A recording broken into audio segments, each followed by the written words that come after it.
Well, we're on the air. Welcome. Good morning, everyone. Good morning. It's Comic Artist Pro Secrets. I'm Ethan Van Sciver, 26-year veteran of the comic book industry. Let me call the chat up. Let's see if there's anybody here. It's 6 in the morning, but it's March 1st. This is March 1st. I thought it kind of feels like after you get out of February, winter should be done, but we're getting all kinds of snow right now. I mean, there's like 4 inches of snow on the ground. I had to wake up early and drag the recycling out. I don't want to drag recycling out. I don't. I want to leave my impact on planet Earth. I want people to know I was here. Can't recycle my stuff. Someday archaeologists of the future will be like, let's learn everything we can about Ethan Van Sciver. What if the ancient Egyptians, what if the pharaohs recycled? We wouldn't have shit. We wouldn't know anything about them. We wouldn't know anything about ancient Egypt, ancient cultures if these people recycled. The only thing I want to recycle is dinosaurs, fossil fuels. Good morning, everyone. Good morning. Hi, King Crow. Good to see you. Good morning, Danny T. Robbins, James Hayes, all of you guys. Yeah, absolutely. Good morning. I'm drinking from my mug today. I know it's so cliche. This is beneath me. Wait. Let me cover. Let me see if I can raise one eyebrow. That's every soy boy avatar, except I need glasses. Hold on. I got my soy boy glasses here. Okay, now. Like that. That is every soy boy avatar in the world. I don't know why they do that. I have no idea, but they do. They all cover the lower half of their faces and they raise an eyebrow. They got their problem spectacles and they're drinking from a mug or something like this. Milk Dog says recycled Rose Tico dolls. Yeah. I posted that on Twitter today. I last night I got I was opening my mail. I did a PO box video, and I was opening up stuff, and somebody sent me over a Captain Marvel, a Brie Larson Captain Marvel figure that came pre-decapitated. I was like, the work's already done for me here. So I posted about it on Twitter. I was like, I guess SJW toys are actually coming pre-decapitated at this point, already beheaded. There's nothing left for me to do. There's no interaction that I want to have with this toy anymore. It's very strange. And I posted that on Twitter. These SJWs, I think they think, one of them called me the Ted Bundy of the, the Ted Bundy of action figures. Wrong. The Ed Gein of action figures. If you came over to my house, you would see Rose Tico body parts everywhere, like in the refrigerator. There would be Rose Tico action figure body parts hanging from like I'd make little decorations. I'd be drinking from a little Rose Tico, tiny little Rose Tico head like this. It would say Helter Skelter in Rose Tico melted plastic. It's a crime scene. My home is a crime scene of SJW action figures. Absolutely terrible. Milk Dog says more like Al Bundy. Well, more like Al Bundy than Ted Bundy. I think that's probably correct. Not quite as charming as Ted Bundy was, but I do my best. I am, world's most charming man now that Ted Bundy is gone. Hello, everyone. Hello, King Crow. So I don't know. Past couple of days have been pretty weird. Over the weekend, it was Comic Pro. Comic Pro was, of course, the big get together for retailers. It's kind of a secret meeting between comic book retailers and the comic book publishers to sit there and work out exactly what the problems are in the comic book industry. I am amazed. And by the way, like, stuff is leaking from that meeting. Thank you, Drunk 3PO, for $2.99 $1.99 top of the morning to you. Keep it up. You too. Thank you. Stuff from that meeting is leaking now. Websites are posting full text of speeches by some of the retailers. This is all interesting stuff. Early on, I think around Thursday, Dan DiDio from DC Comics, his comments leaked, and they involved things like, they were telling people, he was telling the retailers how DC Comics was reacting to this severe decline in the comic book industry by cutting what they were. First of all, they're cutting staff, as we've talked about. They're cutting staff, firing people. They're firing important people, but also they are cutting their line by another 10 to 15%. So you're going to see fewer and fewer DC comics come out. In the meantime, Marvel Comics is not going to go down that easy. They're going to actually put out more books. They're going to put out twice as many books as DC Comics does. And I think that's going to hasten the decline in the comic book industry. But here's the thing, like, I got this article today. Somebody sent it to me. Some SJW said, "See, Ethan doesn't know what he's talking about. Ethan doesn't know what he's talking about. Look at this CBR article here. The comic sales raised by over 500K in January, despite major Marvel fluctuations." So yeah, that Ethan said the comic book industry was dying. I don't know why I have to put up with this. I was having a conversation with somebody. Oh, I remember who it was, but I can't say. And he was just saying, he's like, I thought comic book writers were really smart. He's like, just because they're able to write comics, but you actually interact with some of these comic book writers, and you realize they all have kind of low IQs. They're all sort of, they're very bright. They're like precocious children. I think that's the best way. Like, talk to Mark Waid. Spend a little time talking to Mark Waid, and you'll see he's a kind of arrogant, privileged, precocious child. He's not a full-fledged adult. These people have a weird sense of priorities, and all of these things. Comic sales rise by over 500K in January despite major Marvel fluctuations. I have to agree. Talking to them, and when you see this kind of an article and then people kind of react to it as though we're saved, everything's fine, things are on the uptick. Well, no, let me explain something, weirdos. We're not worried about Marvel and DC selling more comics. They're going to do that. Marvel and DC are the last people we're concerned about. Marvel and DC are perfectly capable of selling 500,000 more comics fairly easily. All they have to do is put out more comics.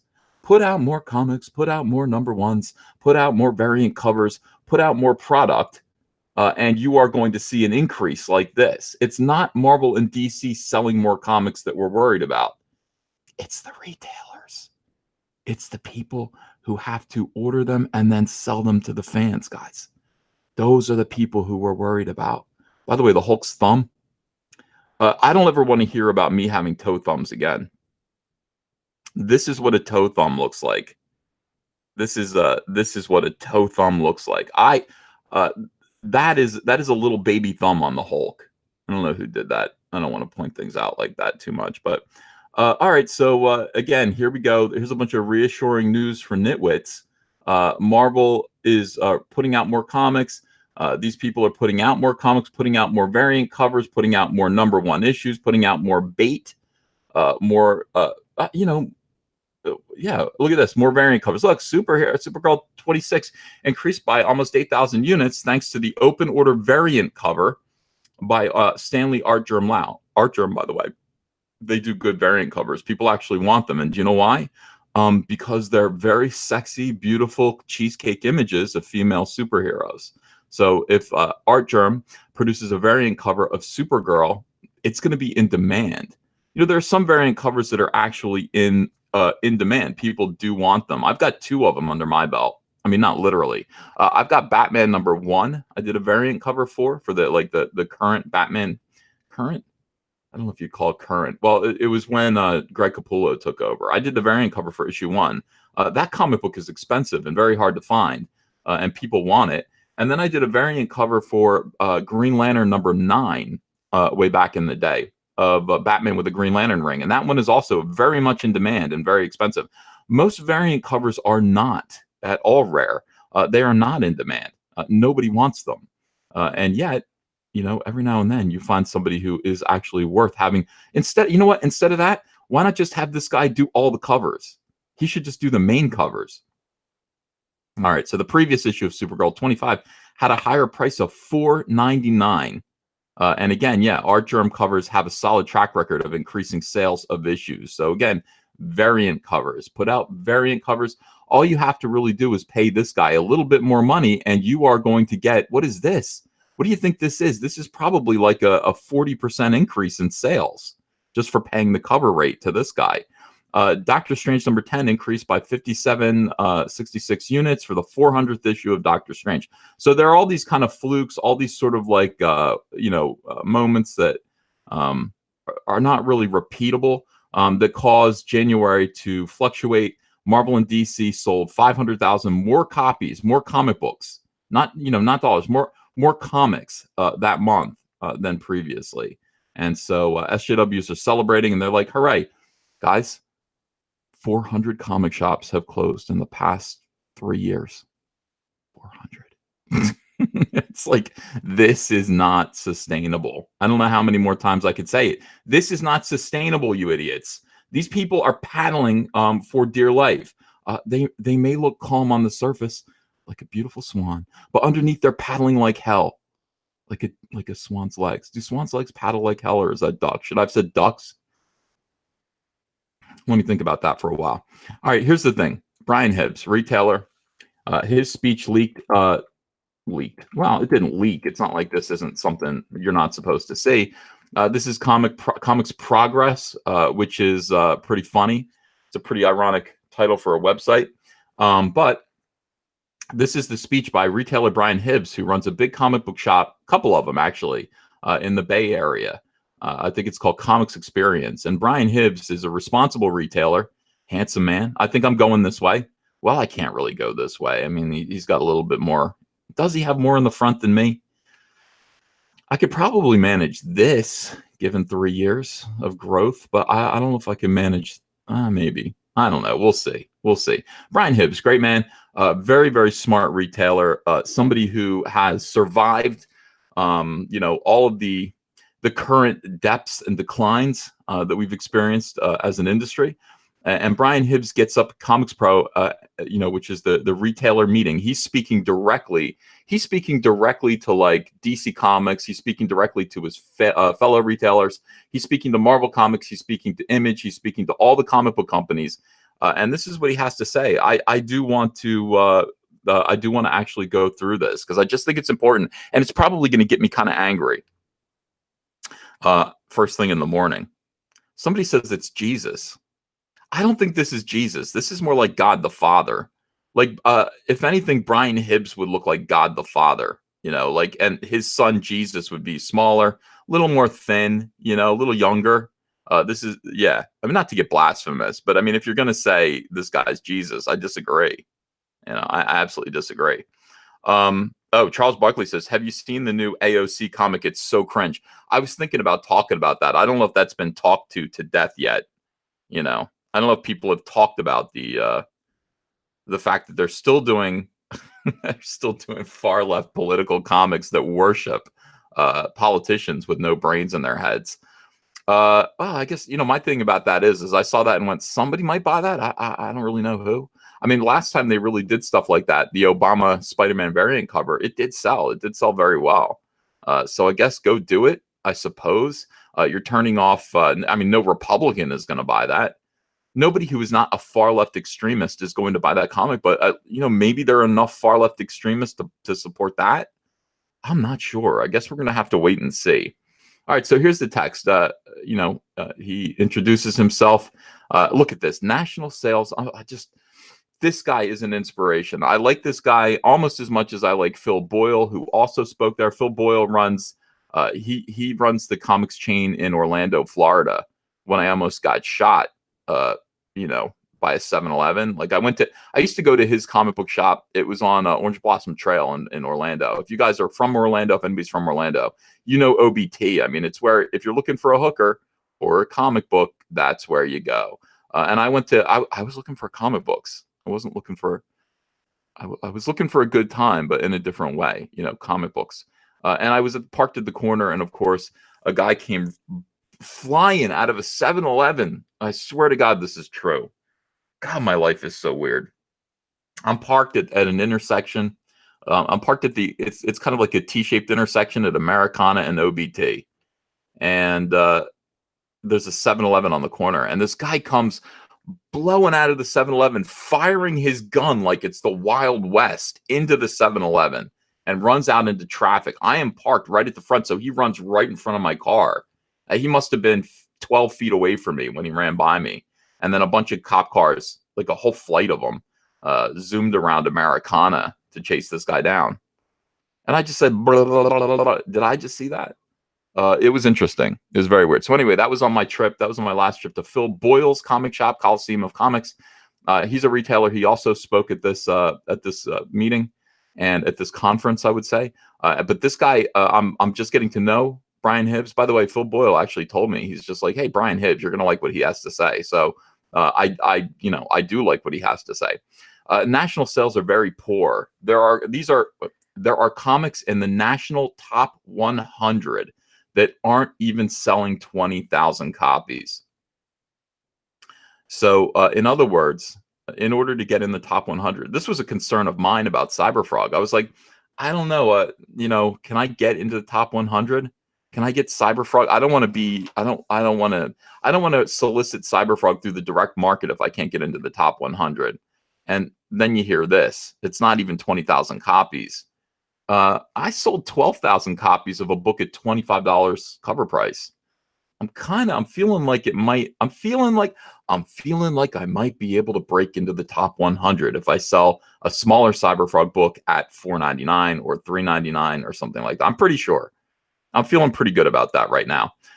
This is a shocking statement here that you can be in the top 100 and not even sell 20,000 copies. You have to understand, 20,000 copies sold of a comic book 10 years ago would have been an instant cancellation, and you probably would have been drummed out of the industry as a creator. Editors would have been fired. I mean, unless it was some hokey, like, I don't know, some kind of vanity project. We're talking about superhero comic books not selling 20,000 copies. Disgraceful. A significant number of stores have closed. I've counted more than 400 stores have closed. At my last count, I have not been paying attention in 2017 or 2019. I don't know what is going on this year. I really should look into it.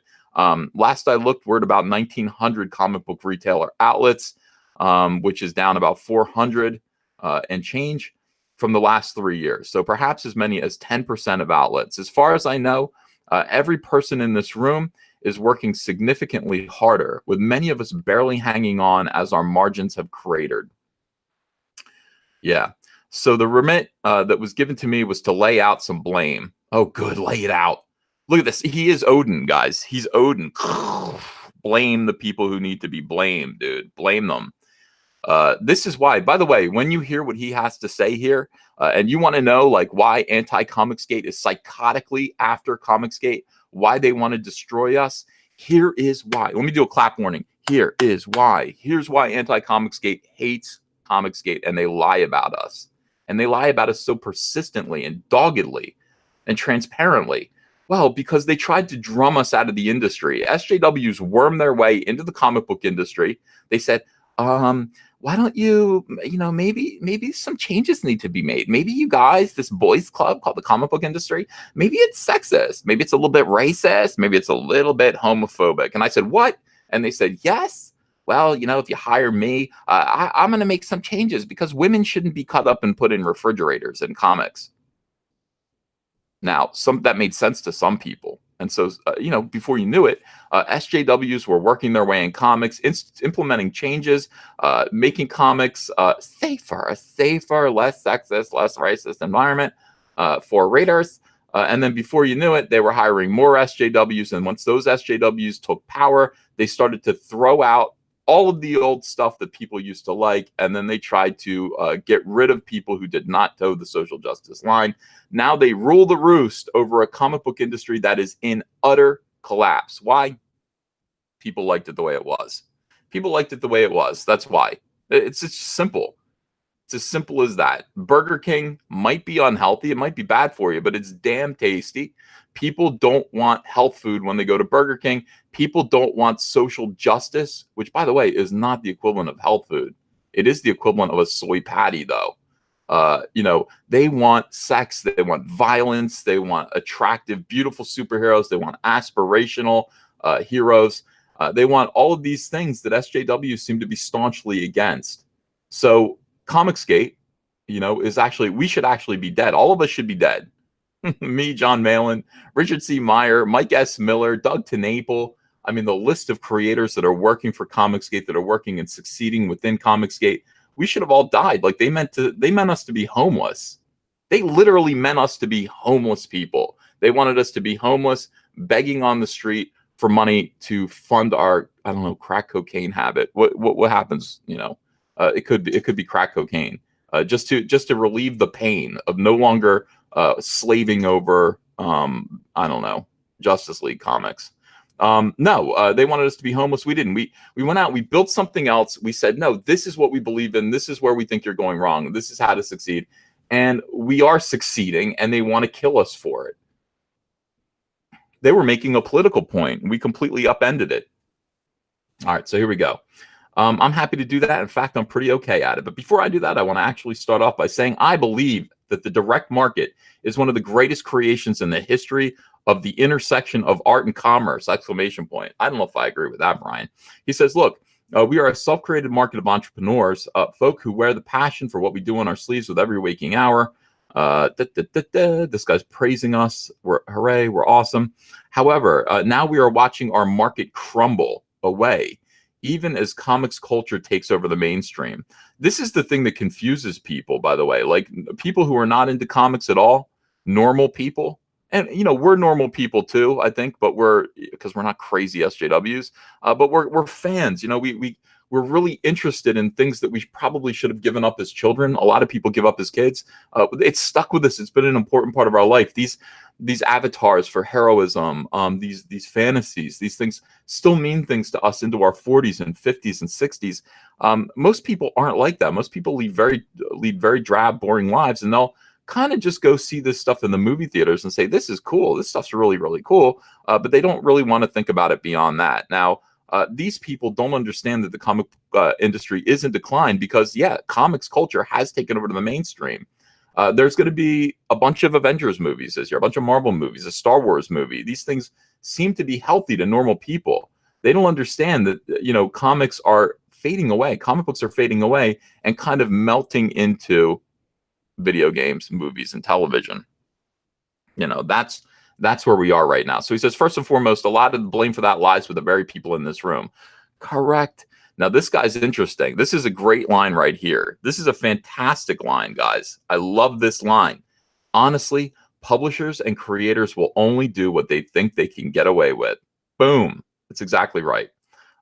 These people are not, they were not interested in the long-term health of the business. Comics has been very strange. Like, they've sort of been, ever since the 1990s, all of their gimmicks, the comic book industry is built on scam after scam after scam after grift after grift after grift.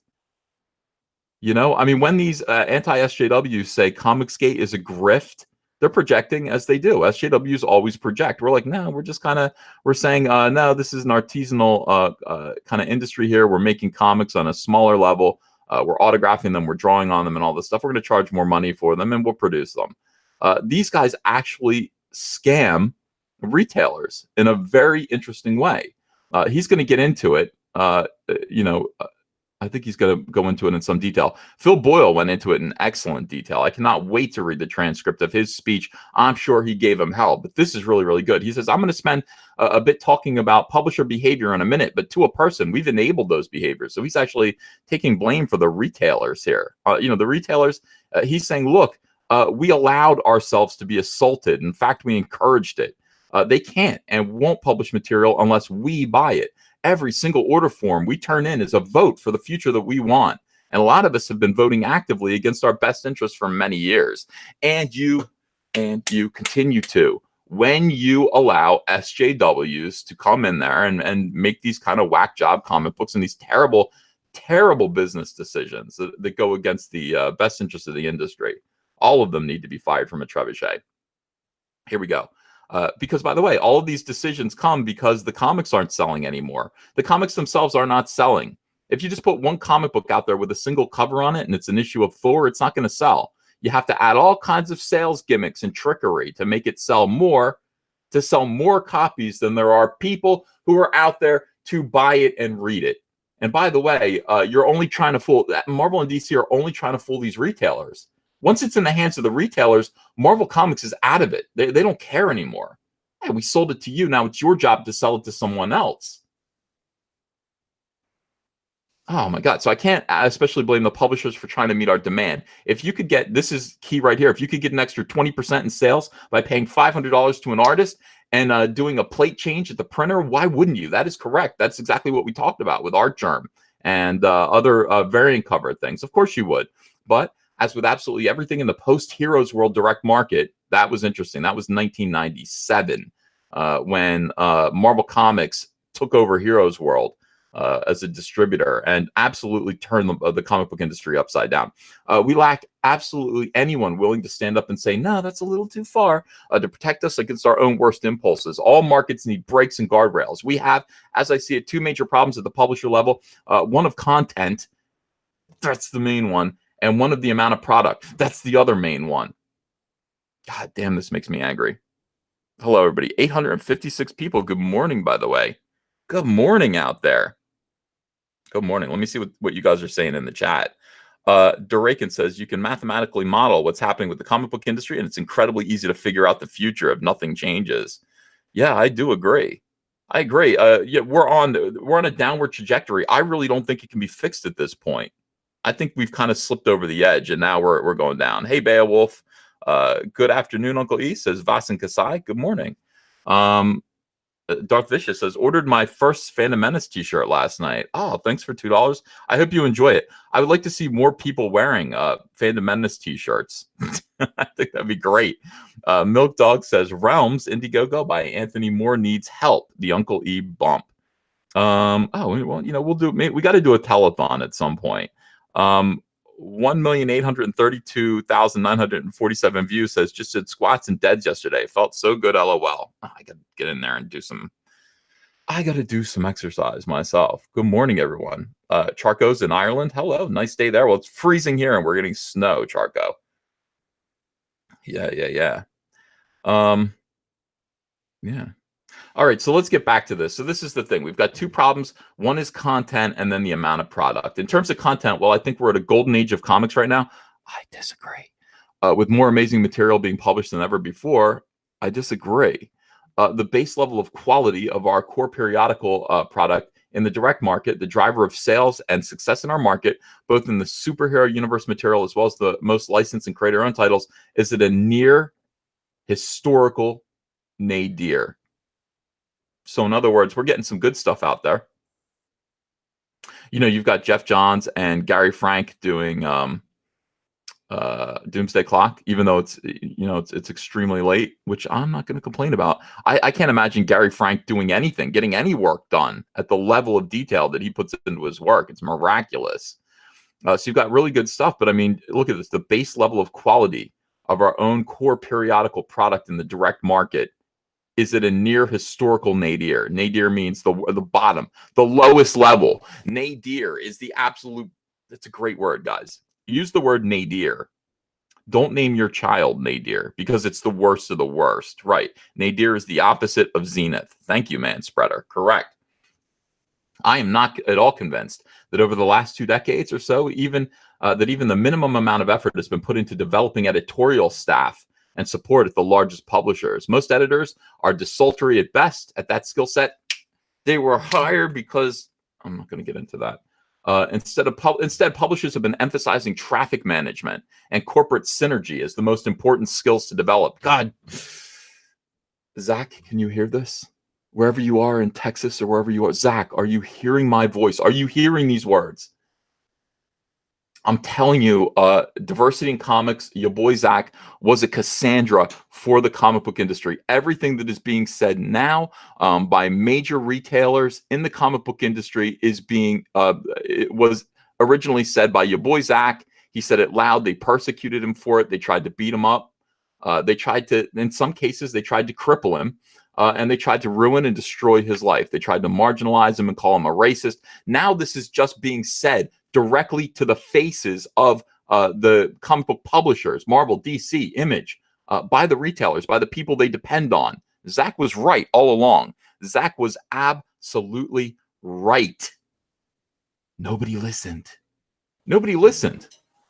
People were still concerned. People were concerned about keeping the con going, keeping the scam going for a couple more years before utter and total inevitable collapse, which is where we're at now. So Zach's reputation is ruined. If you Google him, you can see that he's a Nazi and a white supremacist and that he hates women and all this stuff. Zach was just an ordinary guy. Zach's just a dude. He's just a comic book fan that was rather articulate and thoughtful especially articulate and thoughtful, and attracted a large number of people to listen to him because they knew what he was saying was true. Simple. Comic book fans knew what he was saying was true, and now it's being fed to. Now it's being fed to these comic book publishers. I mean, I'm only a part of Comicsgate because I knew what Zach was saying was true. I was told by DC Comics. The whole thing with you and diversity in comics, it just sends a signal to everyone. Let me explain something to you. Diversity in comics is the most important voice in comics right now. I said this 2 years ago to them, got me in trouble. The most important voice in comics right now. You can either recognize it now or you can recognize it 5 years from now when you're all on the streets. You're asking me what?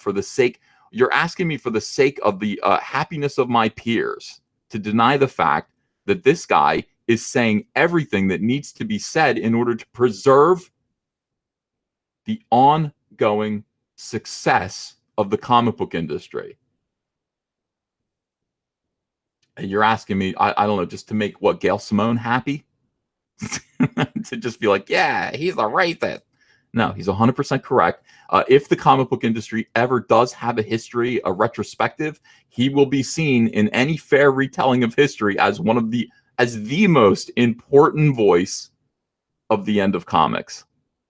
That's it. And now, you could have heard it from him 2 years ago. Now you're hearing it from Comics Experience, Brian Hibbs. Now you're hearing it from Coliseum of Comics, Phil Boyle. Sorry. This is just the way. This is just reality, guys. Instead, you wanted to shut him up. Why did you want to shut him up? I don't get it.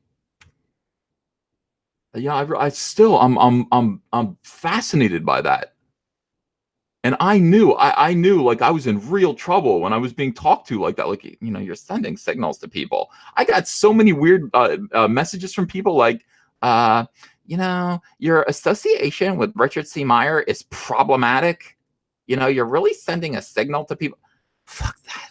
This is the comic book industry. This is the comic book industry. I am here to draw comic books. I'm not here to close my eyes to a social justice warrior scam.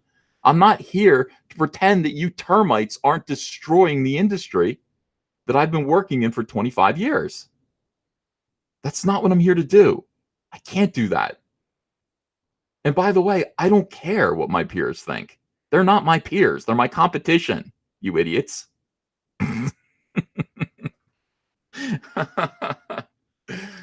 You're not my peers. You're not my friends. You're in direct competition with me for jobs. I care about the customers. I care about people. I care about the people who buy my product. That's all. That's the only people I care about are the people who buy my product. I don't care about some dude who's over here, winning the Eisner that I should have won. That's it. We're in competition, bitch. Break my peers. I have no peers. Call me Caesar. We have, as I see it, two major problems here. So we got it: content, amount of product. Content is, of course, the thing that we retailers can impact the least. So retailers have no control over what these publishers are putting out. They are simply the people who are meant to receive this product and try to convince people to buy it. Make better comics has long been a battle cry, but it's out of our direct wheelhouse. Perhaps the cry should be make better editors. Now, Zach talks about this all the time. He's like, these people are not editing anymore. These people aren't editing these comics. They're just kind of, I don't know, they're just making sure the trains run on time. They're basically professional hirers. These SJWs have been hired to become editors, and what they take their job to mean, they don't have any skills in actually editing comics, making characters consistent. Like when I first worked at DC Comics, can I just say, when I first worked at DC Comics, I was a dumb kid. I was like 22, 23. And I had really no idea. You can read my old Cyberfrog comics and see that I was like comics to me. I really didn't understand the very basics of how to tell stories and how to maintain this sense of heroism, and also this thing that was drummed into me early on at DC Comics, which I don't think exists anymore. Marvel Comics actually directly told me it didn't exist anymore. But when I worked at DC Comics under Mike Carlin, there was a grand sense of these characters are 75 years old. They existed for 3 generations before you. Your job is to steward them and hand them off to the next generation. Okay. And I went, well, yeah, heroes. I would say, what if we did this? No, that is not heroic. A hero wouldn't do that. Our heroes wouldn't do that. Okay. So our heroes need to be aspirational. They need to always set a good example. They need to behave like superheroes because they are superheroes. They are not reflections of us. They are hopefully the reflections of what we would be if we could, if we were better than we are. That's what DC Comics was always about. These superheroes are what we would be if we could be who we just if wish fulfillment was a thing, if we could actually be who we wanted to be. I would be Superman. I would be Christopher Reeve's Superman if only I was a better man than I am. And God damn it, these people get in there now, and they're just like, I don't know if they realize they're flawed human beings, but they're writing these characters as themselves. These self-inserts, these people are writing these superheroes with their own human, ugly, weirdo SJW flaws. And that's just not what anybody wants to read. Nobody wants to read these characters as conceived by profoundly flawed SJWs who are only writing these characters as themselves. They don't have any other thing. It's like, hey, it's okay. So I'm taking over. I'm taking over Robin. Okay, so Robin is suddenly going to become Joss Whedon as interpreted by me. Essentially, that's who Robin's going to become because I'm writing it. I mean, I'm telling you, 25 years ago, that would not be tolerated. Mike Carlin would have been on them, and he would have been like, no. Mike Carlin is the guy. Mike Carlin's great. I like Dan DiDio too, but Mike Carlin he was there during the death of Superman. He was there making big, interesting story changes in the DC universe when, Batman broke his back, and then there was, Jean Paul, all of these changes that made comics fun in the 90s. Mike Carlin was there. He was shepherding all of that, and he understands these characters. There were rules. There was a whole attitude shift. There was an adjustment that came with working for DC Comics. Editors told you things. They said, no, can't do that. That isn't the way this character would behave. Go read this issue. Read this issue to see what our character would do under these circumstances. Man, it was a better time. It was a better time. And I just remember being enriched by all of that. I mean, my Cyberfrog book, my old Cyberfrog books, people reprint them. I'm like, I guess it's like a historical artifact. But I learned so much working at DC Comics. I don't know if the people who are working there now are getting the same lessons that I did. I learned so much there when I was there early on. I was there with Jeff Johns when he first started. Me and Jeff Johns both started at the same time. We were young pups. We're always on the phone talking about what all this means and, our attitudes, our perspectives about superheroes and the kind of feelings that we were trying to evoke in our readers. And those were very real, in-depth conversations. When we bring back Hal Jordan he needs to make people feel a certain way.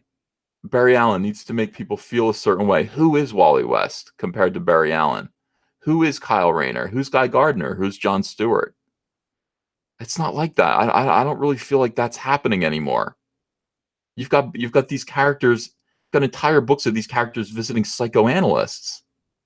I don't know what's going on anymore. I really don't know what's going on. Make better editors. Where are these editors? Where are you guys? Did you all get left behind when DC moved to California from New York? Some of you did. I know that for a fact. I don't know.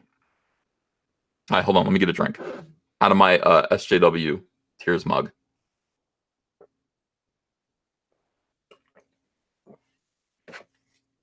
All right, so that is a thing. Editors really do need to spend more time nurturing, growing, teaching, instructing young talent. What did I get out of that? You're going to see. You're going to see the end result. Go read Cyberfrog. Go read the early issues of Cyberfrog. And then when you see Blood Honey, and when you read Blood Honey, you are going to see the end result of 25 years of working, not 25 years, maybe 20 years. 20 years of working at DC Comics under really, really good, almost parental editors, looking over your shoulders, trying to make you better at what you do, trying to help you get the message across. What are superheroes? How is Cyberfrog a hero? How is Cyberfrog a hero? What does he care about? What does he care about? Who is he? You know, what is he going to do that is going to inspire other people who are reading this book to possibly make better choices in their own lives?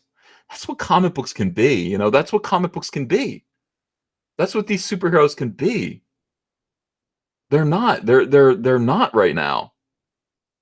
I know SJWs think that that's what they're doing. They're not. They're just indoctrinating people with their politics. They're not letting everybody know. They're busy talking about how they're busy talking about I don't know, the representation, skin color, and gender. They're not talking about how we're all the same at heart. Inside, we're all the same, and we all face the same choices and the same decisions. Your skin color, your gender, your sexual preference doesn't make you all that different from me or anyone else when it comes to facing choices, day-to-day right and wrong choices, how to behave, what to do, how to be a better person, what to aspire to, what ideals to aspire to. No, no, no. That's not being instructed right now. It's not being taught in comics. That's not the underlying message of comics. Instead, it's divisive ideological politics. And that has replaced the idea of just teaching kids to be like Superman. You know, who is Superman? I don't know anymore. I'm not sure. There are also plainly entirely too many SKU. What does SKU stand for? Cell units. Well, I can't remember what this is, but SKU is basically it's a sellable unit. Okay. At the front of the process, how did we enter a world where they're offering 12 different Spider-Man branded comics in a single 4-week period? There are 12 Spider-Man comics in a month. How many Spider-Man? How does Spider-Man get it all done? How does Spider-Man have 12 comics per month? I don't really get it. When exactly did we cross the Rubicon that suggested the bi-weekly or faster production was the right way to make comics? How customers actually want to purchase comics? Please listen, we are destroying and devaluing our blue chip stocks rather than drawing in the vast muggle, Harry Potter term, audience to purchase our products. Correct. Somewhere along the way, but I had this conversation with Dan DiDio during the Green Lantern or the Rebirth, DC Rebirth thing, relaunch. Well, you know, we're going to cancel all of the stuff that isn't selling very well, and we're going to make the comics that are selling very well bi-weekly. And on top of that, we're going to be doing these weekly comic book series. Every year, there'll be a 52-issue storyline that was never very good, but it comes out every week. So, you know, 52, what else was there? Was Convergence one of those? I don't remember. But 52 issues. There was a Trinity book that came out every week. So somewhere along the way, they thought that oversaturating the market with these characters, like we can't get enough Superman and Batman, can't get enough of that. So just put a million Superman, Batman books on the shelves until Batman fans can no longer afford to follow their character the way that they used to. And because of the speed of production, the quality has gone down, and they don't even want to follow Batman anymore. These great Batman stories, stock keeping unit. Thank you, Steve Worcester. Appreciate that. SKU, stock keeping unit.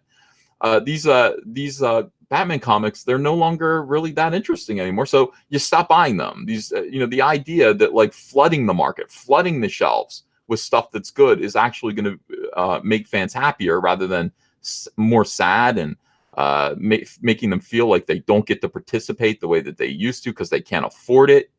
I mean, you're putting 12 Spider-Man books on the shelves. A Spider-Man fan, there used to be 3 books: Web of Spider-Man, Amazing Spider-Man, and Spectacular Spider-Man. Peter Parker, the Spectacular Spider-Man. You put those 3 books on the shelves, you had a Spider-Man book, and then there was Marvel Tales, which reprinted Spider-Man. So 4 Spider-Man books, 1 a week. They cost $1, $1.25, $1.50. And so look, if you had $6 a month, you could read every Spider-Man book. And one of them was just a reprint book you didn't even need to read. So $4.50, you could read all 3 Spider-Man books and you could be the ultimate Spider-Man fan. You knew what was happening in all the different storylines. Now, these books cost $5 a piece and there are too many of them. It's like you can't possibly keep up with all of the books. All of the Batman books, follow all the stories. You can't follow all the Spider-Man books. There are 12 of them. 12 Spider-Man books. Now you're paying $60 a month to follow Spider-Man. Most people don't want to do that. Most people can't afford to do that. That's ridiculous. Sarah Dini says Ethan forgot Marvel Team Up. That was extinct at that point. Marvel Team Up didn't exist when I was when I'm at this time period that I'm talking about. We're talking about like 1987, 1989, 1991. Yeah. All right. So exactly. Publishers are treating customers as super fans who are bottomless ATM machines. Pay piggies. But every working retailer in this room can tell you that this doesn't match the reality of our customers. The people who want or can even afford this endless barrage of material clumping down the pipeline is narrowing and hollowing out month after month, and is soon going to hit a number that is probably not sustainable for any of us. I still clearly remember the days. I love this. I told my wife about this. I was so excited about what he says right here. I still clearly remember the days when I couldn't order less than 10 copies of anything Marvel might produce. I'm even talking about Star Comics like Planetary and Royal Roy. If it had the Marvel logo on it, it sold. But today, at my store, there's almost a quarter of Marvel's output from month to month that I no longer have the customer interest to even shelf a single copy. Not even one copy. I remember this. I mean, this was when I got into comics. And there weren't that many Marvel comics. They used to have a checklist. And oh my God, comics used to be so great. There was a checklist in the back of every Marvel comic. And, it's like, hey, we've got 45 books coming out. If that, 45 would be a lot. And you would buy all the stuff. You'd buy all the superhero books that you wanted to read. And I would read these comics so fast, I would run out of Marvel comics to read. So they had a Star line for kids, like Star Comics. Planetary was kind of a cartoon, kind of Richie Rich style book. Royal Roy, like in that kind of vein. And I'd be like, I'll check them out. I just want to read more comics. Oh my God. I just want to read more comics. So I'll read this stuff. He's absolutely right. It's sold. All this stuff sold. And now look, there's so much. Look, he says almost a quarter, 25% of Marvel's output from month to month. I no longer have the customer interest to even shelf a single copy. Not even one. Want a clear and current example of Marvel's preposterous flood the zone strategy? War of the Realms is supposed to be the major Q2 product, order 2 product in 2019. But in the first month alone, they're asking us to buy into 2 issues of the series being released with no sales data. So in other words, they're releasing these books bi-weekly. These guys have to order 2 issues of the series without even seeing how the customers respond to the first one. And that's the way that's the underlying basic scam of the comic book industry. Here's what you have to understand. Okay, you're ordering these comic books. These guys, let's say there's a book called Spider-Man #1. Spider-Man #1, you order it 3 months ahead of time. It's Spider-Man. I'm going to order 50,000 copies of Spider-Man. Not 50,000. That's how many. I'm going to order 50 copies of Spider-Man from my store. And then the next month, before you even get Spider-Man #1, #2, I have to decide how many copies of issue 2 I'm going to order. I don't know how well issue 1 is going to sell. All right. And then the next month, issue #3, you have to decide how many you're going to order. I don't know how well issue 1 sold. I don't know how well issue #2 sold. Now I got to decide how many how many copies of issue number 3 I'm going to order. I have no sales data whatsoever to determine how much risk I should take in buying these comics to stock in my stores. So there are 3 issues of Spider-Man, the 3 issues of any book that come out that you have to guess on. You have to guess, and these books are non-returnable. This is not like the book industry. This is not like the magazine industry. Comics, the direct market, what he calls the greatest invention of mankind. Earlier, he didn't say that, but something close to it that was ridiculous. There is no sales data. You cannot return these books if you don't sell them. They just become day-old bread. They just rot in back issue bins. He's got a good idea about that. Yeah, so look, they're asking us to buy into 2 of the series being released with no sales data, as well as 4 different tie-in miniseries. All 6 of these comics, which are built around a 6-issue storyline, will require final orders from us before we've sold a single comic to an actual reader. Is there anyone in this room that thinks this is good? That this is sustainable, that this will sell more comics to more readers, that this will sell any comics to people who are already on board with Marvel's periodicals already? No, of course not. I say to you, we do need plans or programs that are aimed at selling more comics to the same customers that they really can't afford and don't really want any more titles to buy. Our focus as an industry should be on making our periodical releases more attractive to more new readers and to grow our base, not simply exploit the existing one. Boom, boom, boom, boom, boom. This is Comicsgate. Yes, I love it. God. Oh my God. I'm so proud of Comicsgate. We got so far ahead of this.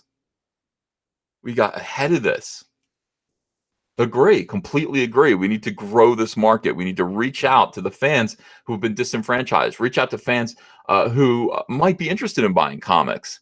We don't need to persecute and try to drain like vampires the same customers over and over and over again with more product that we're not sure they even want.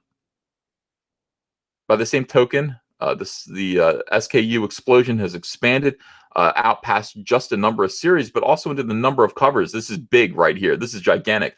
Also into the number of covers and variants we offer on these comics. In January 2019, by the way, January 2019, oh, look at this. They sold over 500,000 more comics in January. Why is that? Oh, here's why. In January 2019, I counted a staggering 59% of the SKUs offered were variants and alternate covers. 59%.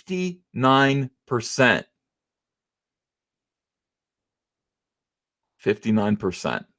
Comic sales rise 500,000 copies because more than half of the comics that are for sale are just variant covers of already existing books. 59%. What does that mean? Batgoat asks. Batgoat, so let's say that I'm putting out Spider-Man #1 in January. Okay, so Spider-Man #1. I'm going to put out Spider-Man #1. I'm going to put out Daredevil #8, and I'm going to put out the Incredible Hulk #9. I'm a miniature Marvel Comics, so I've got 3 comic books worth of material, 3 stories for people to read. Well, on Spider-Man #1, I'm going to have 8 variant covers. I'm going to have 7 other artists come in and draw different covers that I'm going to put on the book to give people the choice of which cover they want to buy for Spider-Man #1, or hopefully I'm going to get them to buy all of them. One customer buying 8 copies of the single comic book. Then on Incredible Hulk, I'm going to have 3 different variant covers. And on Daredevil, I'm going to have 5 different variant covers. Well, I've now just offered 16 comics to you. There are 16 comic books for sale, 16 products, 16 SKUs for sale at my shop. Only 3 stories. Only 3 comic book stories.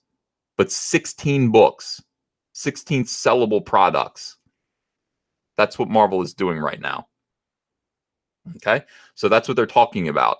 59% of the books that are coming out right now, 59% of the books that came out in January weren't even real comic books. They were a comic book with a different variant cover on it, with a new cover on it. That is what the scam is. That's what the scam is. That's what he's talking about here. Look at him. 59%. It should be 100% of all product that comes out. They put out 50 books, 50 stories, right? No, they put out 50 books and only 20 stories. This is in no way a healthy state of affairs, and it exists at every level of the market. From the top of Marvel, where the aforementioned War of the Realms had 17 different covers on the first fucking issue at initial solicitation. God damn it. These people are literally choking out the comic book industry. They're choking it out. These people are, Marvel Comics is choking the comic book industry. It is gasping and wheezing. And Marvel Comics is on its back, choking it. 17 different variant covers on War of the Realms, a comic book that people don't even know if they like. They haven't even sold one yet.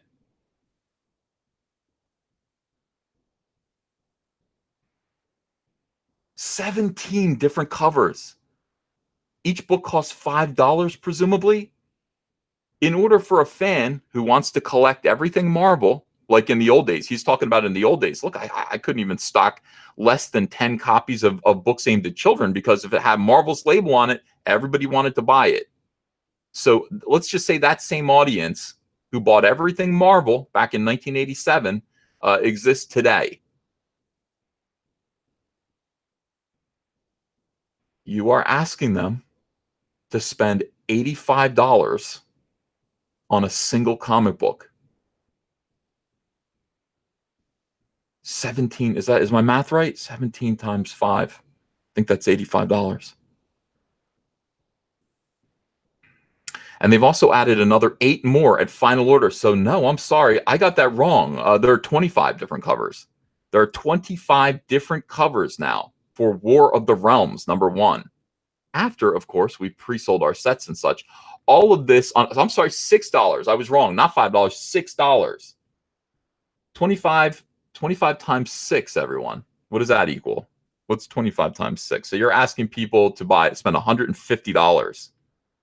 25 variant covers on a $6 comic. In order for a fan, a Super Marvel fan, to collect all of this product on a single story, a single issue. This is just one story. I don't know how long the story is, but it's just one little story, one issue of the story. You're asking them to spend $150. $150. A customer who actually wanted to buy all 25 copies of that single issue would be asked to spend $150. Makes the same point on a single issue of a single comic. This is not a tenable, rational place for us to be as buyers of non-returnable goods, even at a wholesale price of like $68. Far too insane for any of us to risk. This is predatory behavior.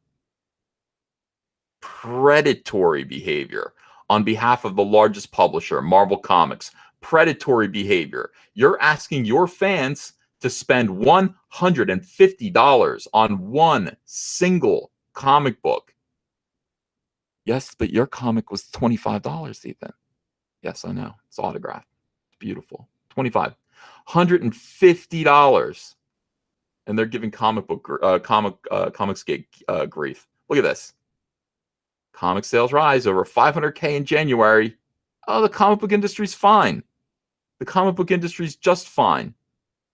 Ethan's an idiot. He says the comic book industry's in collapse. What does he know? Look at this. Comic sales rise over 500,000 in January. 25 covers on a single issue. Predatory behavior on behalf of Marvel Comics. Predatory. And none of this product is returnable. I mean, this is what the point of all of this is. You know, hey, look, if this was the magazine industry, and yeah, they sent over 25 different covers for War of the Realms. You sold whatever you could, and whatever you couldn't sell, you send them back. They buy it back. Buy back. It's returnable. I mean, if they did that, that would be fine. You know, send over as much garbage as you want. I'll sell whatever I can. Whatever I can't sell as a retailer, I'm going to send it right back to you. You're going to buy it back. Right? Wrong. You're stuck with it. Stuck with it, dummy. It isn't just Marvel, of course. This rot and weakness penetrates down to the smallest publishers too. Zenescope and Dynamite and Archie and Action Lab, just to name a few, all seem utterly incapable of producing comics without 2 to 5 covers apiece, while organizations like Avatar and Balance and American Mythology appear to have strategies utterly pinned on releasing up-priced variants of the same material for multiple months forward. None of these models are sustainable. None of them increase the number of readers by even one. Listen to me, publishers. This behavior needs to stop. If you can't sell enough copies of your comic to fit your business goals with one single cover, you probably shouldn't be publishing it in the first place. Boom. That's like, right, just picture an atomic explosion right there. And I'm sitting there like in a chair, a fold-out chair with those like 3D glasses on, like witnessing the explosion. That's me from like 5 miles away to protect myself from the radiation. This is like an atomic test. The whole industry. And I'm like, whoa. And then 50 years later, my radiation has made my my penis fall off. And I'm trying to sue the government, but they're denying it. Yeah. That is what we're looking at right here. That is what we're looking at right here. And listen, we're trying to do what we can. I've said over and over again that before Comicsgate can even do anything, and I'm telling all these people who follow my model, who follow my example, who say, look, Ethan sold this many copies of Cyberfrog, through Indiegogo. Maybe we could do the same thing. I want to do it, just promote my comic. You can't do it until you actually first find your audience. You need to grow your market. You need to grow your audience. And then you need to offer them a product. That's it. Don't over offer. I hate variant covers. I've got one variant cover for Cyberfrog Blood Honey because it was in demand. I had to. You don't pre-offer comics, variant covers and weirdo gimmicks out of the blue. There has to be some kind of a demand for them first. These people. Oh my God, no lessons are being learned. So I'm always telling people, build your audience. Build your audience, find a way to do it. YouTube is great, Twitter's great, do all that. But no. These people are going to actually milk their existing and tired audience, their complaining audience, I don't know, until just the inevitable collapse. And that collapse is coming.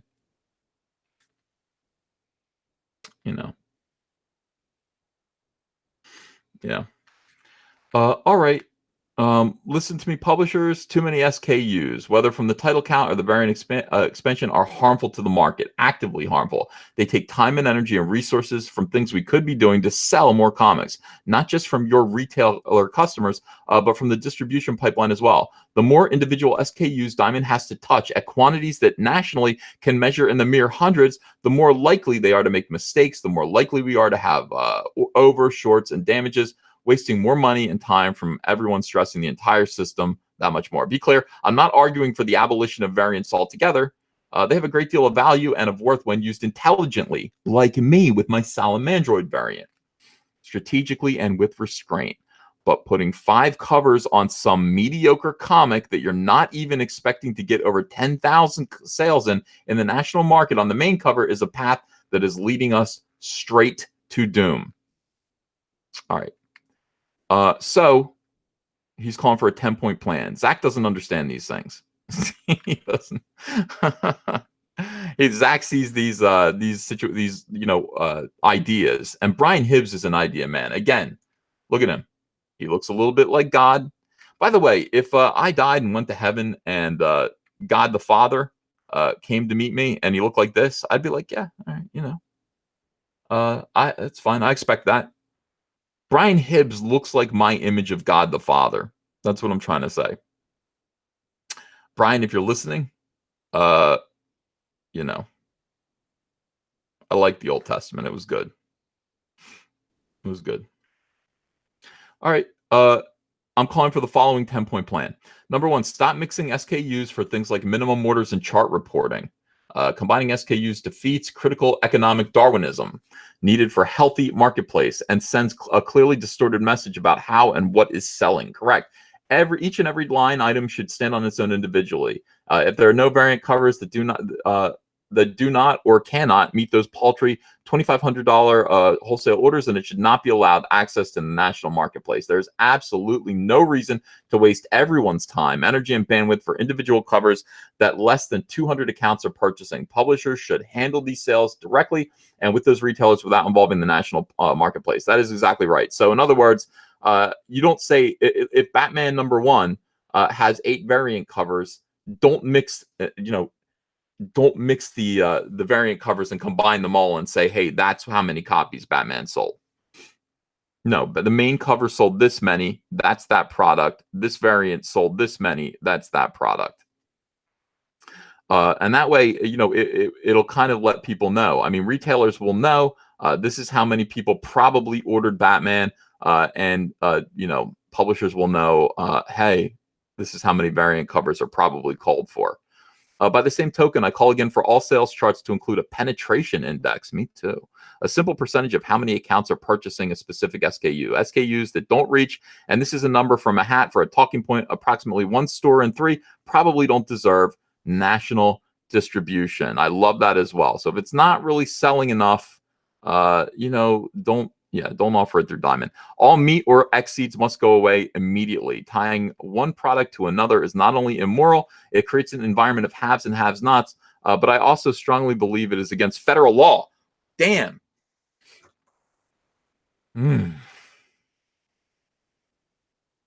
Okay, so I think this is the situation here. You have to order 50 copies of Batman #1 in order to get one of these variants. Okay, so you get one special glow-in-the-dark variant if you order 50 copies of regular Batman.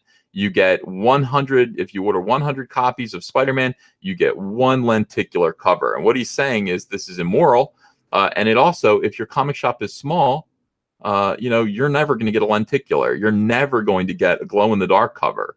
So it sets up, hey, you're going to send customers to the richer stores, because the stores that sell more copies and have more money and are able to meet that threshold are going to be able to get those special variant covers to sell you, whereas the smaller mom and pop tiny shops are never going to be able to get those variants. And he says he believes that's against federal law, which that is rad, dude.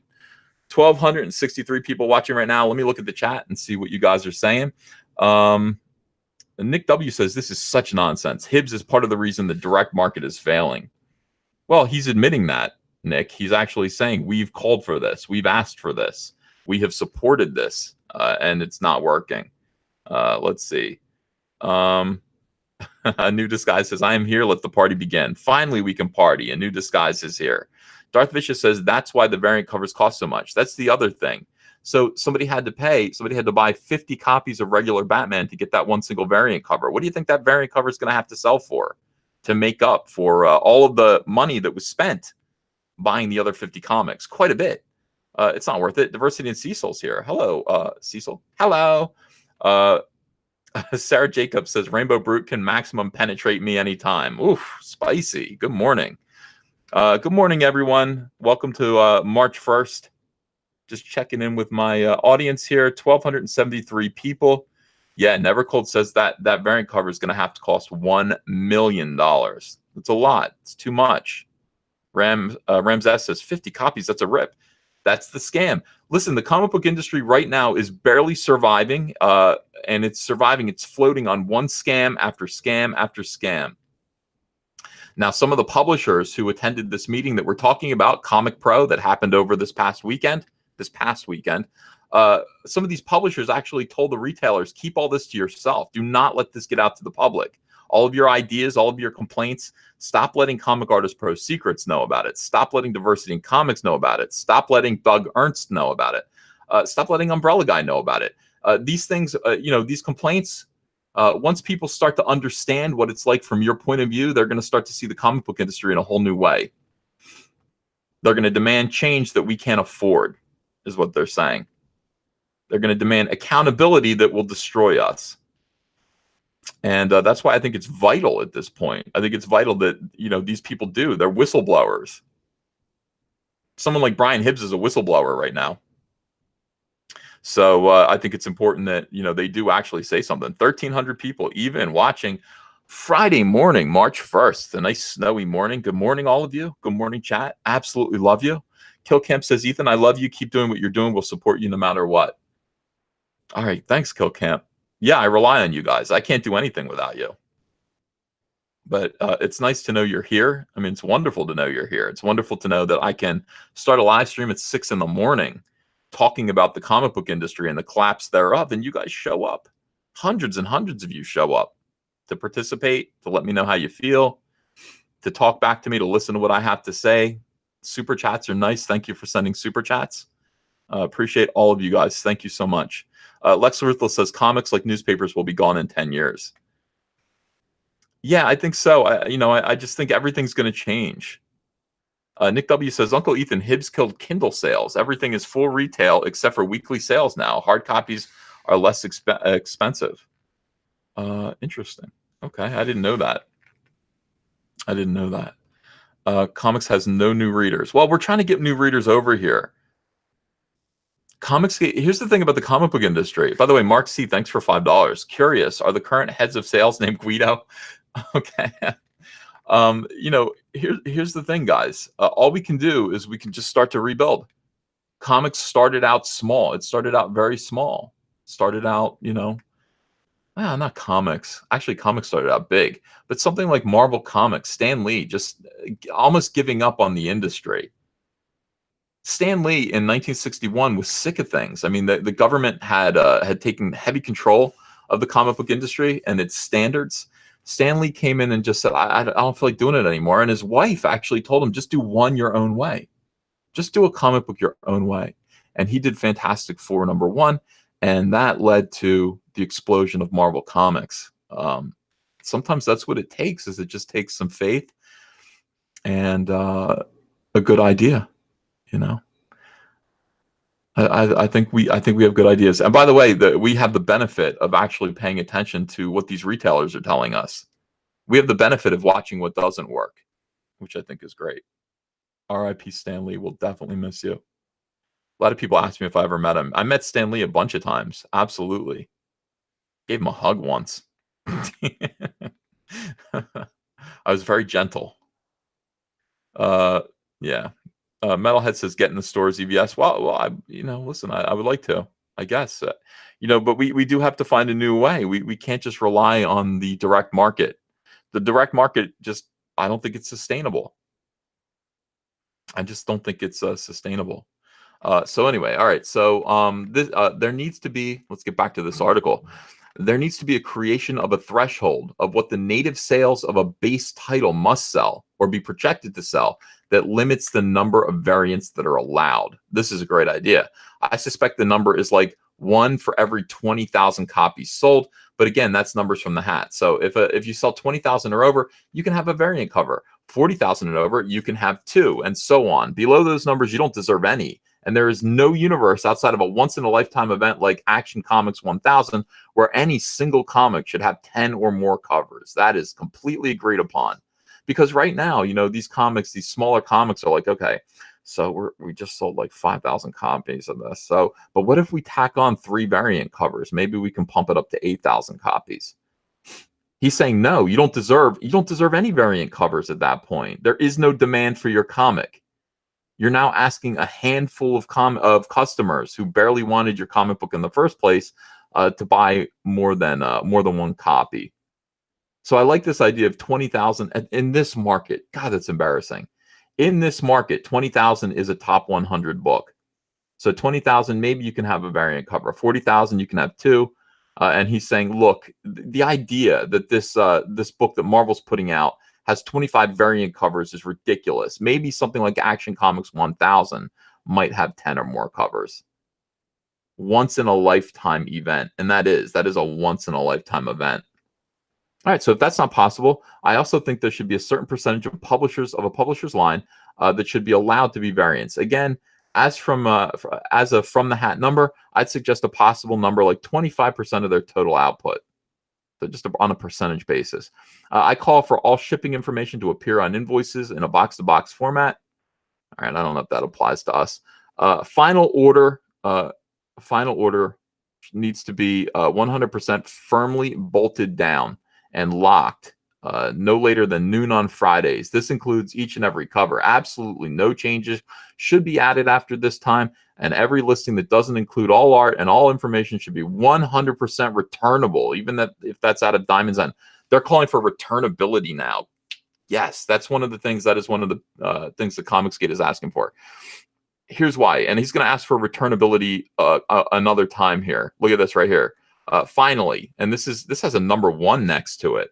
Finally, I call for the first 3 issues of any new series to be fully, no fee, no hoop, returnable from all publishers. That includes one-shots and miniseries. The only way I see to encourage publishers to be cautious and sober about what they put on the market and how they promote it is to make sure there is a financial incentive to do so. And I think that returns are the mechanism with which to do that when we are all sharing skin in the game. That is the death of SJW Comics right there. That cuts their throat. That is the death of all of these weirdos, all of their social justice bullshit, all of the stuff that they're putting into comics that nobody wants. Right there, that ends it. That is end game. Game over. Comicsgate wins. And this guy is 100% correct. Now, why the first 3 issues? Because as we explained, the way the ordering works for comic book stores, they are buying the first issue of a series 3 months out. So again, you put out, Squirrel Girl #1. You're ordering that 3 months before you actually receive it. Squirrel Girl #2, you still haven't received #1 yet. You don't know how well it's going to sell. Squirrel Girl #3, you're ordering blindly. You have no idea how issues 1 and 2 sold. So you are being asked to project and take a big risk in how many copies of that book you order. Now, look, if those Squirrel Girls are returnable, those first 3 issues are returnable because by the time 4 comes out, you have sales data. By the time you're ordering issue #4,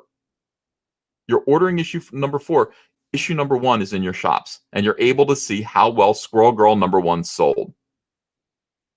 So as soon as issue 4 comes around, you should kind of be locked in. You should kind of have a good idea of how well this comic is going to sell, how big your audience is for this book, and it should be your responsibility. But those first 3 issues, you are ordering blind. And that is why Marvel and DC are constantly putting out these little cut-off miniseries.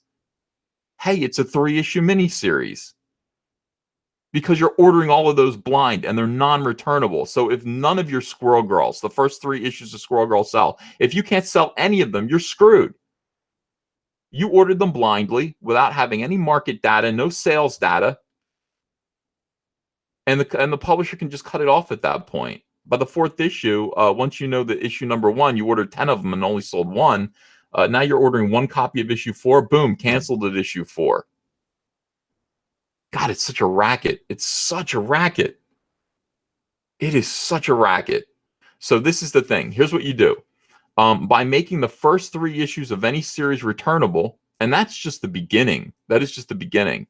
You are now telling publishers, you're now putting the ball in their court. You're saying, if you send me shit, you're getting it back. If you send me garbage, you're getting it back. If my customers don't buy it, you're buying it. My customers don't buy it, you're buying it. You're giving me my money back. That is the end of SJW Comics. You're actually making them responsible. You're making these people responsible for the work that they put out. Now, what happens? Now, editors have to wake up again. No more laziness. Here's what happens. By the way, I'm calling for returnability across the board, by the way. I want returnability at the retail level across the board. Comicsgate skates right by this because we're selling straight to you. There's no middleman in between you and me. But see, the comic book industry works differently. They are selling comics not to customers. DC is not selling to customers. Marvel is not selling to you. They're only trying to sell to retailers. They're only trying to trick the stores into buying 25 variant covers. And once they sell those 25 variant covers to the comic book store, they're out of it. They made their money. Once they do that, they made their money. Comic sales have risen 500,000 in January. They already made their money. Now ask the retailers how they did. Not as well. And by the way, can they return those comics? No. Absolutely not. So if you make comic books returnable all across the board, now publishers like Marvel and DC are going to go, okay, all of you SJWs, you're fired, which is correct. Fire these people. All right, how can we make our female characters hot? How can we make our comics more action-packed?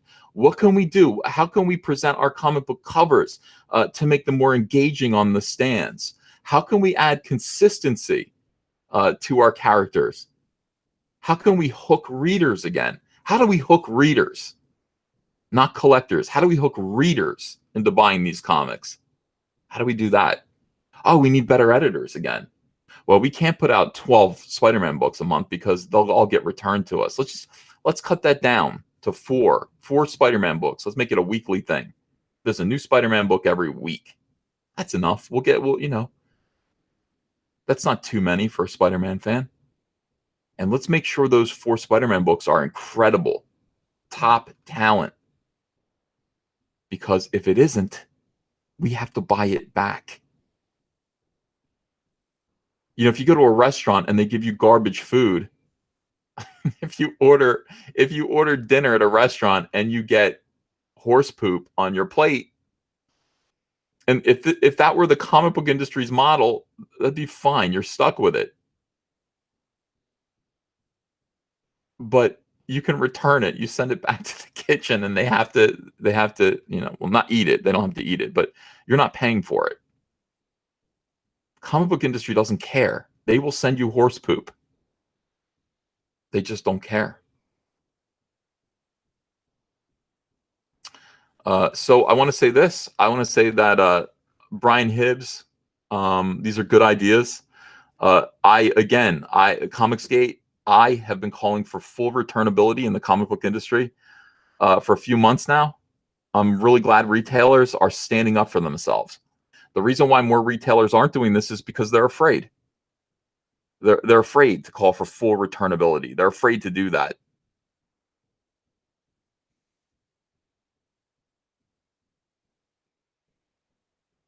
But now they're starting to wise up. Now it's a matter of, look, we're going to die unless we stand up and demand.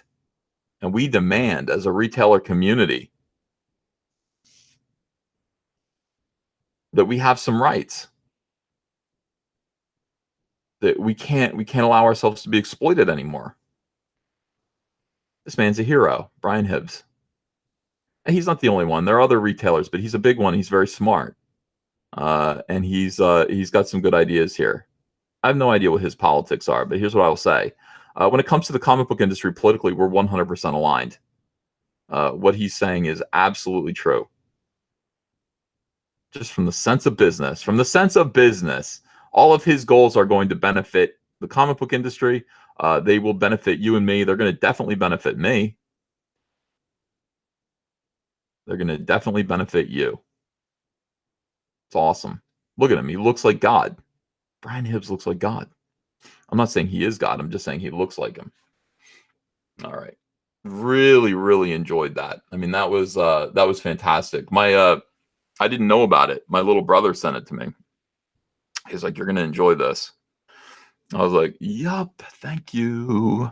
We're just waiting for Phil Boyles now. Maybe Phil Boyles will come out today. The transcript of his speech. I want to see what he said. And I'm going to invite some of these retailers to come on the show. Come on here and talk to you guys. And just, let's talk about the comic book industry. Let's talk about where it's at. Let's see if we can glean any kind of hints for how to make Comicsgate better and how maybe Comicsgate books can participate in the direct market in the most effective way. I'm not too keen about participating in the direct market, but I'm going to do it, So I would like to talk to these retailers. I did talk to one who said, Cyberfrog, you should do a free Comics Day issue of Cyberfrog. And, thought about it. I don't know. He's like, yeah, just as a gift to retailers. That's a thought. Milk Dog says Realms Indiegogo by Anthony Moore needs the help.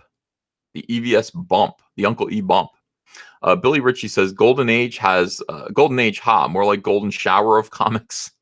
Adjacent Culture says Lone Star, best book in years. Keep building the arc. By the way, guys, look what I got. This came in the mail yesterday. So John Malin's book, quality of this is excellent. I mean, this is a beautiful comic. This is the stuff that we're capable of doing. Comicsgate is capable of putting out beautiful material like this. You know, I don't know what to say. I'm very pleased. I'll do a review of this, by the way. Yeah, Graveyard Ship by John Malin and Mark Polton. Sulfur X says, Morning E, I started doing X-Men comic reviews again on my channel. Maybe a shout out? Been enjoying chilling with Comicsgaters who are also X-Men fans. Oh, good, Sulfur X. Welcome. Everybody, I guess, subscribe to Sulfur X. I'll tell you, I really hate having the camera on. I put the camera on because I feel like I should. But, all right. Goodbye. I really like my privacy too at the same time. I like just being a voice. Let's see. McCrank says, sight beyond sight. Hail Zach. Thank you, McCrank. Phoenix Lord Osterman. Thank you for $10. Says, I've been a long time. I've been a long time since I've been able to get a stream live. How's it going, Ethan? It's going great, Phoenix Lord. I'm glad that, I don't know if this one was too dry for you, but man, I feel a lot. I'm watching the comic book industry die.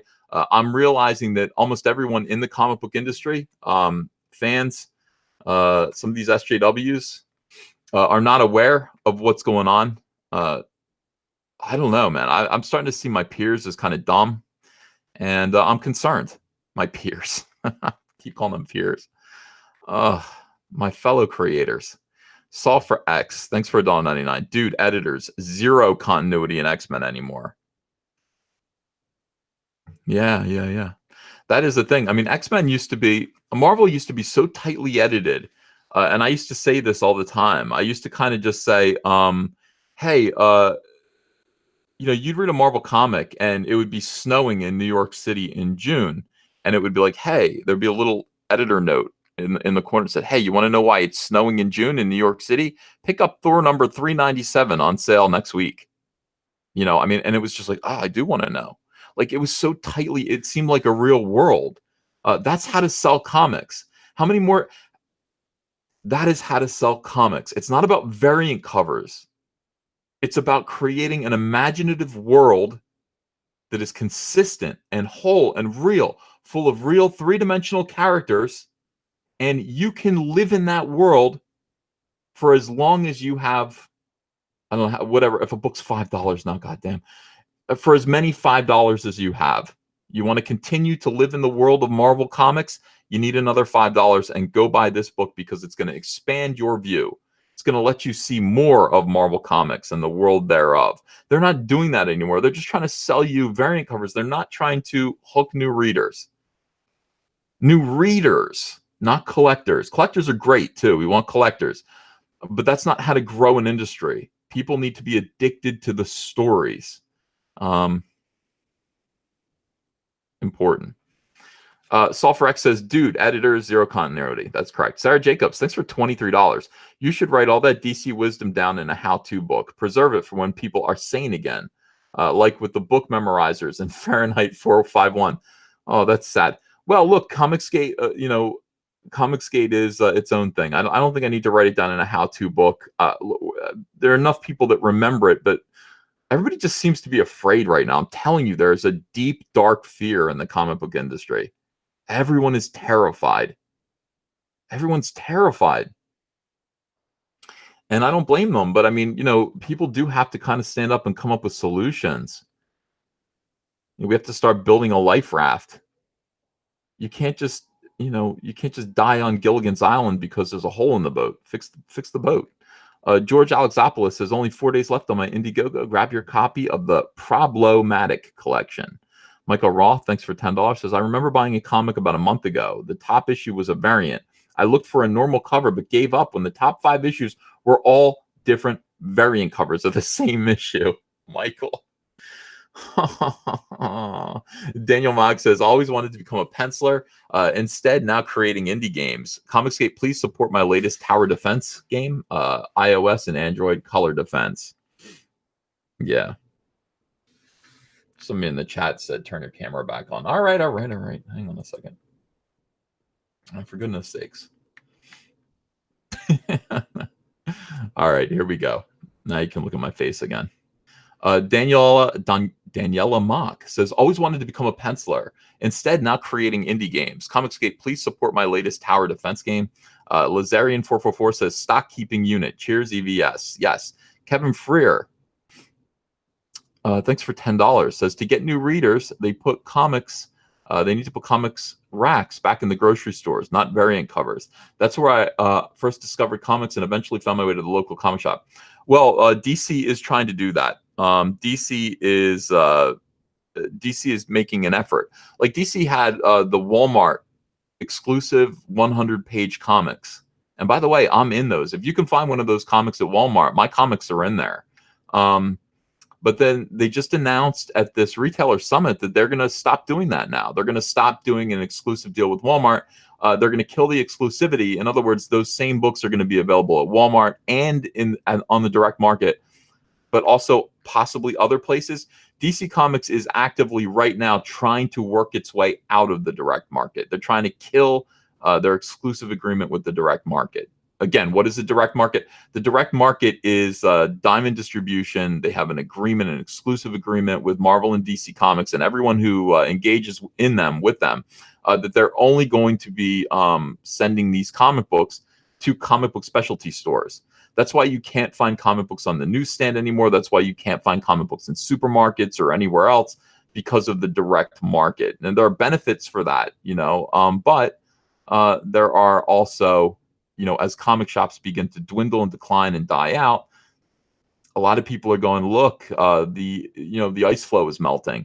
So, we've got to kind of find a new way to get out of the direct market so that we can put our comics where people are. Where are people? They're at Walmart, they're at Target, they're at the dollar store. We've got to put our comic books where people actually go and run into them. Now, Walmart had their comics, the DC 100-page specials, but Walmart doesn't care. Like, Walmart isn't going to put up a nice rack for comics. They kind of shoved them somewhere in the back of the store. Nobody could find them. So it's not, I don't know. I'm not really sure. I think that all of these, I think the reality of the situation is that people aren't going out to shop anymore. That's the reality of the situation. The new way to sell anything is point and click, and it arrives overnight at your house. People aren't leaving their houses. They're on their computers and their phones. They want total convenience. They want to be served.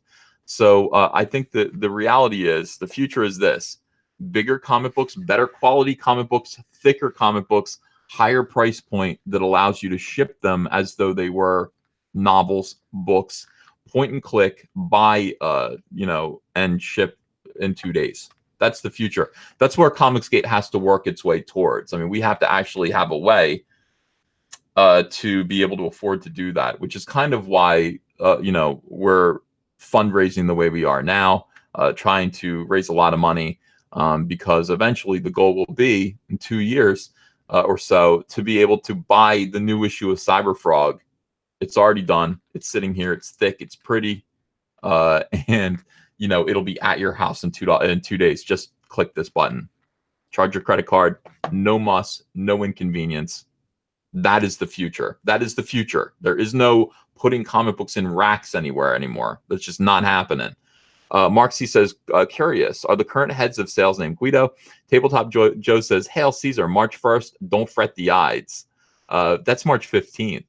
Peter Armstrong says, the Artgerm Catwoman variant were beautiful. They're the only variants I've gone out of my way to buy. I usually don't care about variants otherwise. Yeah. That is true. I mean, these variant covers, they can't just be variants for the sake of variants. The Artgerm variants are desirable. And if you're going to do a variant cover, these variant covers need to be desirable for some reason. So that's an example of a variant cover that actually works. JP Got Rocket says, EVS hug rape Stan Lee, call Funimation. I gave him a nice squeeze. That's all. He was fine. He gave me one right back. Mark C, thanks for $10. Reserve research question for me. How many in the chat enjoy rocket ship, ray guns, robots, and jetpack style sci-fi? I want to know if my idea is viable. Can I get a 1 in the chat? So Mark C wants to know if you like rocket ships, ray guns, robots, jetpacks, sci-fi. Click 1, let him know. Noel Campbell says, why do they go to the YA authors? YA authors suck. They even hate each other. They'd be better off looking at fan fiction writers. Yeah, I don't know that. I don't understand that either. I don't understand why this new interest in YA. It's got to have something to do with price. It's got to have, you can get them cheap. Star Woke Incorporated Nico says, true words. God bless you, sir. Thank you. I'm having trouble reading today. I don't know if it's my eyesight or what. Maybe I'm not awake enough. The doctor says if they went full returnable, it would kill their variant scheme. Stores can order the 1,000 copies for the rare variant if they can return 950 of them. That is right. That's why we need to do it. We need to kill all of these schemes. Everything needs to be redone from the ground up. Editors, I agree with Brian Hibbs. It all starts at the editor level. Marvel Comics needs to create a world again. They need to get good writers. They need to fire all of the SJWs who put politics above anything else. And they need to create a world. And by the way, the world should be reflective. The Manhattan of Marvel Comics should be reflective of the diversity of the real world. But that's just incidental. This is the problem. These guys, they talk about like Comicsgate. Anti-Comicsgate talks about Comicsgate as being anti-diversity. No, we're anti-SJW, you idiots. We're not anti-diversity. I want the comic books that we sell, that we write, that we draw, to be reflective of the natural world as we see it. The world looks a certain way. Manhattan looks a certain way. It's a diverse group of people. Superheroes should be diverse as well. The thing is, SJWs are only talking about diversity. They are creating solely and intentionally only for the purpose of diversity. They are not creating a world. They are not creating stories. They're not creating believable or interesting superheroes. Kamala Khan is one of the worst goddamn characters I've ever seen in my life. Kamala Khan was entirely created backwards forwards. Like, okay, I want a Muslim. Got a Muslim. She should be a girl, a young girl, because we want to reach out to young girls. Okay, so she's a Muslim girl. She's got to have powers. I mean, I don't know. Her hands grow big, and now we got to create a costume for her. All right, it's like a blue dress with a scarf on it with a lightning bolt. Ms. Marvel. Boom. Terrible character. Awful character. Awful character. Because it was created backwards. The politics of that character were created before it was given a heart.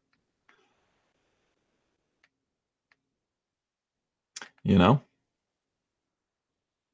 I mean, you think about the way Stan Lee created Spider-Man.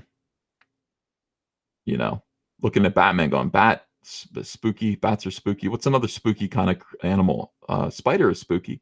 Spider-Man, what would a Spider-Man do? And then working out the morality of the character, working out why he's a hero. Getting a brilliant artist to interpret a character idea, a name like Spider-Man. Let's see what he looks like. And by the way, I think Jack Kirby created the Spider-Man design. Is that correct? Did Jack Kirby create the... I know Steve Ditko. I goes back and forth. I'm not sure who actually designed Spider-Man. It's a brilliant design. That's how to create a comic book character. You don't go, wow, we need... This is what SJWs do. They go, we need more like gay Muslims in comics. They're not represented enough. So we need a gay Muslim character. What does it do? I don't know. It's, you know, it fires laser beams from its nose. Oh, okay. They're horrible at creating characters. SJWs need to go. And their whole thing about diversity and inclusion and all this stuff, that is their entire purpose for being in comics. Not to tell great stories, not to create a world, not to create a believable world that readers want to live in and visit and be a part of. That's not what they do.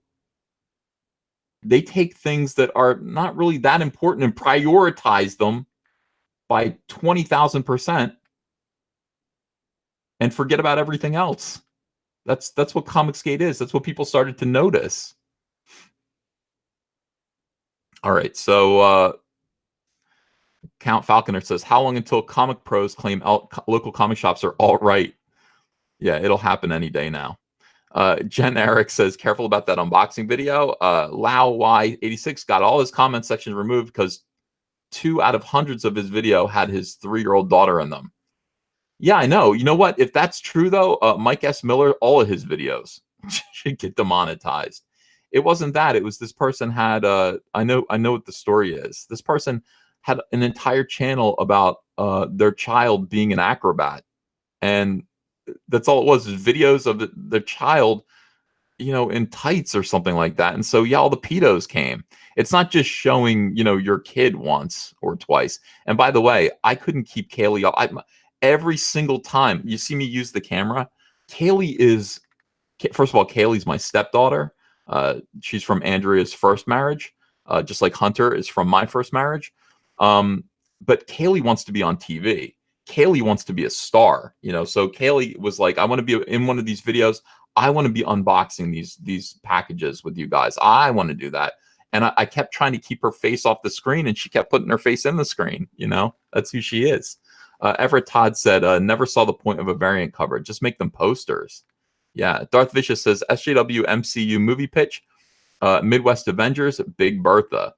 Observer Dude says, how would you rate the Star Wars prequels from 1 to 10? Phantom Menace is, Phantom Menace is like a 4.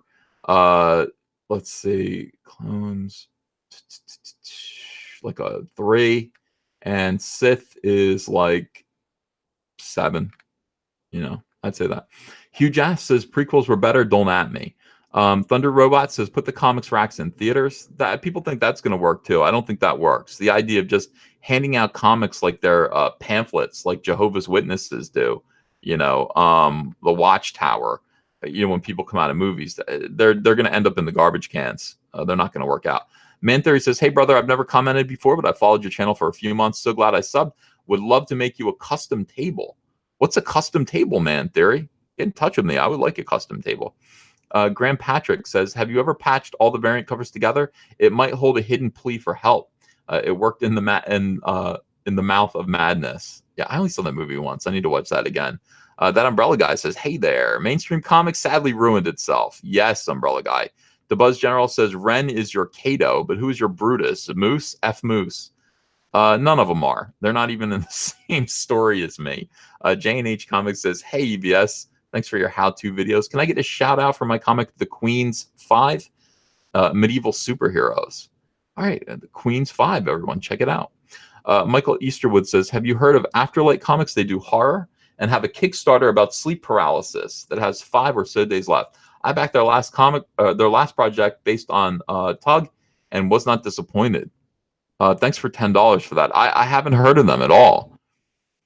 If it's Kickstarter, though, I have trouble with that. I got to say, guys, if you want me to support your crowdfunded comic, like my support, you got to do it on Indiegogo. I don't want to support Kickstarter. I think Kickstarter's corrupt. Kickstarter kicked Diversity in Comics' first book. He had a campaign for Jawbreakers that he tried to do on Kickstarter, and they said no. And they kicked it from him for, no good reason. And since then, I will not work for them. And also the thing that they did was they had a duplicate fake Cyberfrog campaign that was going on the same time as I was doing it.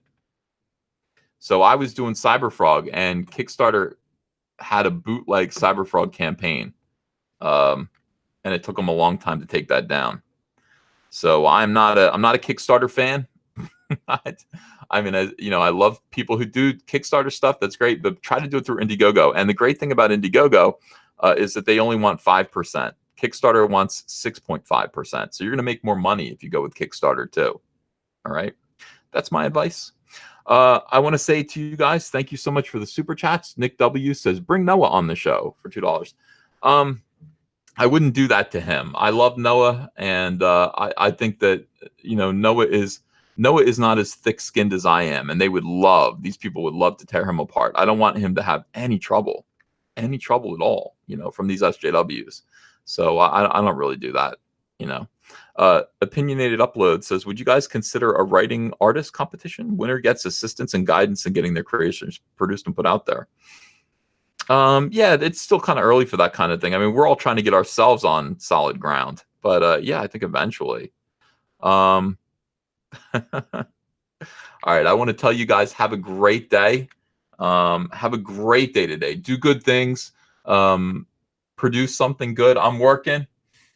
Oh, if you could see what I'm doing right now. Oh my god, Andrea is just like Andrea cries.